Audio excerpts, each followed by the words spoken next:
જઈએ મારા સહયોગી યોમિક પણ આપણી સાથે જોડાઈ રહ્યા છે, તેમની પાસે જઈને સમજીએ સ્ટોક કયા ધ્યાન પર રાખવા તે. ગુડ મોર્નિંગ યોમિક, આજે કયા કાઉન્ટર્સ હાઇલાઇટ થઈ રહ્યા છે? જી યસ, બિલકુલ. આજે આપણે જોઈએ તો મહત્વનો દિવસ છે. તમે જો ઇન્ડેક્સ સ્પેસિફિક જો તો આપણને બીએસસીમાં મંથલી એક્સપાયરી છે, એટલે સ્વાભાવિક છે કે ઇન્ડેક્સ સ્પેસિફિક તો આજે આપણને એક્શન જોવા મળે છે, પરંતુ સ્ટોક સ્પેસિફિક પણ આજે આપણને એક્શન જરૂરથી જોવા મળવાની છે. તો સૌથી પહેલાં વાત કરીશું તો આપણે બ્લોક ડીલ છે એનાથી શરૂઆત કરીએ. સૌથી પહેલાં સ્ટોક ફોકસ પર હોવો જોઈએ છે સાઈ લાઈફ સાયન્સીસ. અહીંયા આજે આપણને બ્લોક ડીલ થતી જોવા મળવાની છે અને કુલ ₹2500 કરોડની આપણને બ્લોક ડીલ સાઈ લાઈફ સાયન્સીસમાં જે જોવા મળી શકે છે. ટીપીજી એશિયા છે તો અહીંથી 14.72% એમની હિસ્સેદારી વેચતા જોવા મળી શકે છે અને કુલ 3.07 કરોડના અહીંથી શેરના સોદા થતા આપણને જોવા મળશે. એટલે સ્વાભાવિક છે કે બ્લોક ડીલના કારણે સ્ટોક એક્શનમાં જોવા મળશે અને આ બ્લોક ડીલની જે ફ્લોર પ્રાઇસ છે એ ₹860 પ્રતિ છે, એટલે કે ગઈકાલનો જે બંધ ભાવ હતો એનાથી 5% ડિસ્કાઉન્ટ ઉપર આપણને બ્લોક ડીલ જોવા મળવાની છે. એટલે સાઈ લાઈફ સાયન્સીસ પહેલો સ્ટોક તમારા રડાર પર હોવો જોઈએ. સેકન્ડ તમારા રડાર પર હોવો જોઈએ છે પેટીએમ. પેટીએમમાં સમાચાર છે કે એમને જે બોર્ડ તરફથી મંજૂરી મળી ગઈ છે એમને સબસિડિયરી કંપનીમાં રોકાણ કરવા માટે, અને રોકાણ કુલ 455 કરોડનું અહીંથી રોકાણ કરતા જોવા મળશે. પેટીએમ મની કે જેની અંદર તેઓ ₹300 કરોડનું અને પેટીએમ સર્વિસીસમાં અહીંયાથી 155 કરોડનું અહીંથી રોકાણ કરશે. રાઇટ ઇસ્યુ દ્વારા રોકાણ કરતા જોવા મળશે. અને બીજું અપડેટ એ પણ છે કે જે રીતે ઓનલાઈન મની ગેમિંગ ઉપર જે બેન અહીંથી લગાવવામાં આવી રહ્યો છે એ પ્રમાણે હવે પેટીએમ તેમણે જે ફર્સ્ટ ગેમ છે તેમાં ગેમિંગ બિઝનેસમાં અહીંથી બહાર નીકળવાનો અહીંથી તેઓએ નિર્ણય લીધો છે. એટલે સ્વાભાવિક છે કે પેટીએમ આજના દિવસો ફોકસ પર રહેશે. નેક્સ્ટ સ્ટોક તમારા રડાર પર હોવો જોઈએ છે પ્રોટીન ઈ ગવર્મેન્ટ ટેકનોલોજી. અહીંયા સમાચાર છે કે યુઆઈડીઆઈ તરફથી અહીંયાથી એમ કંપનીને 1160 કરોડનો અહીંથી ઓર્ડર મળ્યો છે અને જે સ્પેસિફિક જે એસ્ટેબ્લિશમેન્ટ અને જે ડિસ્ટ્રિક્ટ આધાર કાર્ડ સર્વિસ હોય છે એના માટે આ કંપનીને ઓર્ડર આપવામાં આવ્યો છે. એટલે આ સ્ટોક તમારા રડાર પર હોવું જોઈએ.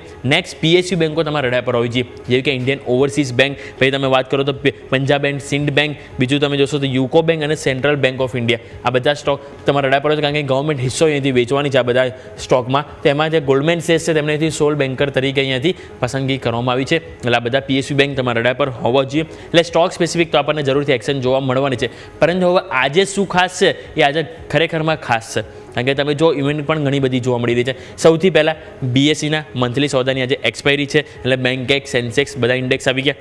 બીજી વસ્તુ એચડીએફસી બેંક, કારણ કે ઓલરેડી આજે તમે જો સેન્સેક્સ બેંક છે પરંતુ બેંક નિફ્ટી પણ આજે હલચલમાં છે કારણ કે એચડીએફસી બેંકમાં 1/1 બોનસ શેરની જે એક્સ ડેટ છે એટલે ત્યાં આપણને એડજસ્ટમેન્ટ થતું જોવા મળશે. સેકન્ડ વસ્તુ કરોડ વૈશ્ય બેંક, અહીંયા પણ તમે જુઓ તો જોવા મળશે 1/5 બોનસ શેર, એટલે કે 5 શેર ઉપર 1 બોનસ શેરની અહીંયા પણ એક્સ ડેટ છે એટલે અહીંયા પણ એડજસ્ટમેન્ટ જોવા મળશે. હવે વાત કરીએ ડિવિડન્ડની તો બે સ્ટોક છે પ્રોમિનન્ટ કે જેમાં ડિવિડન્ડની એક્શન જોવા મળશે. જિલેટ ઇન્ડિયા ₹47 અને વેદાંતામાં ₹16 ડિવિડન્ડની એક્સ ડેટ છે. વેદાંત આપણે ખ્યાલ છે હમણાં થોડા દિવસ પહેલાં જ આપણે જાહેરાત કરવામાં આવી હતી, એટલે એક્સ ડેટ છે અહીંયા આપણે ફોકસ પર રહેશે. અમાઉન્ટ એડજસ્ટમેન્ટ થતી જોવા મળશે.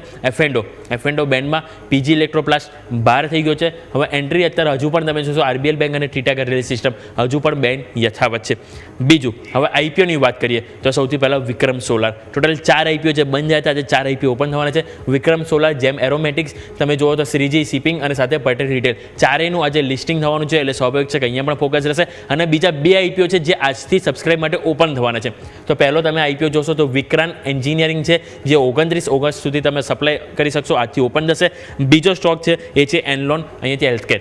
એનલોન હેલ્થકેર સાઇઝ બહુ નાની છે પરંતુ આજથી ઓપન થવા જઈ રહ્યો છે અને 29 ઓગસ્ટ સુધી તમે અહીંથી અપ્લાય કરી શકશો. એટલે કે આપણે અહીંથી નજર કરી કે સ્ટોક સ્પેસિફિક તો આજે આપણને એક્શન જોવા મળે છે, પરંતુ ઇવેન્ટ સ્પેસિફિક આજે એક્શન રહેશે. એક બાજુ મંથલી એક્સપાયરી છે બીએસસીની એટલે ત્યાં ફોકસ રહેશે, અને બીજી બાજુ પ્રાઇમરીમાં 4 આઈપીઓ લિસ્ટ થવાના છે અને 2 આઈપીઓ નવા ઓપન થવાના છે. એટલે કે મલ્ટિપલ એક્શન. આવતીકાલે રજા છે, એના એક દિવસ અગાઉ આજે આપણને જોવા મળવાનું છે. યસ.